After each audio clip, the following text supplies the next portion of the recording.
Hello, this is the TradeSite U.S. Forex Market Preview and International Economic Data Roadmap for the week beginning Sunday the 17th of March, ending Friday the 22nd of March 2019. We just completed triple expiration weekend, or Friday, and so now we have a new cycle to begin. Here's a look at the dollar index daily chart. Literally, we're sitting where we were back in August, which is now like 8 months back or something like this.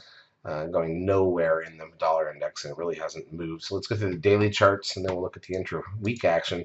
Euro dollar, pretty much the same story. This is where we were in mid-August, sorry. Nothing there. Pound dollar, got a cup forming, sort of. Had that 13 buy signal at the low. That has worked. But other than that, nothing really. It's a very narrow range. If you look at it, high to low for the year is only 900 pips on the pound. We've had years where it's traded 2,000 to 3,000, so that's kind of crazy.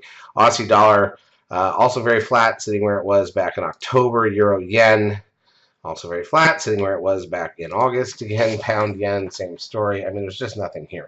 This has been some of the slowest Forex markets we've seen in a long time. In terms of the week's action, here's the 30-minute charts on the euro dollar. High to low for the week is only 120 pips. That's usually 1 day's range, and so it's the entire week's range. So this is not exciting, and obviously you look at Thursday and Friday and even late Wednesday, nothing happened there. If we go to the pound dollar, high to low for the week is a little better, almost 400 pips. We made a little money on some of these, but then you look at Thursday and Friday, and again, just nothing happened. There's no way to make money in that environment, so it does not really matter. So a couple days of triggers, a couple days without. It is what it is. Let's look at the economic data coming out this week. Japan's got their trade balance number Sunday night. Right move housing price index out of the UK going into Monday. Japan's revised industrial production trade balance out of Europe. Foreign securities purchases out of Canada in the morning. Here in the U.S., the NAHB housing market index. Westpac consumer sentiment in New Zealand. Monetary policy meeting minutes out of Australia, along with their HPI, their housing price index number. Swiss trade balance, Italian trade balance, UK unemployment rate. German ZOO economic sentiment number, and then the European one. Factory orders out of the U.S. at 10 a.m. Eastern Time. New Zealand's GDT price index, Parliament Brexit vote out of the UK. Canada's annual budget release, New Zealand's current account, MI leading index out of Australia, monetary policy meeting minutes out of Japan. Going into Wednesday already, we've got Europe's German PPI, CPI, RPI, PPI, and HPI out of UK, 5:30 a.m. Eastern Time. They put all of their inflationary numbers out at one time. I love that. Crude oil inventories here in the U.S. an hour into the stock market. Got a Fed announcement. So it's a 2-day Fed meeting, Tuesday, Wednesday. The announcement's Wednesday, and then the press conference is at 2:30. GDP out of New Zealand at that night.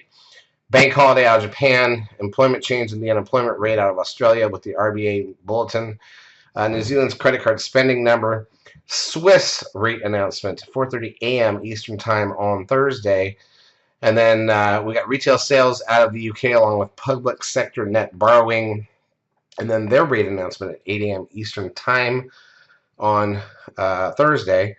ADP non-farm employment change in wholesale sales out of Canada. Philly Fed Manufacturing Index and the weekly initial and continuing jobless claims out of the U.S. CB leading index here in the U.S. Natty gas at 10:30.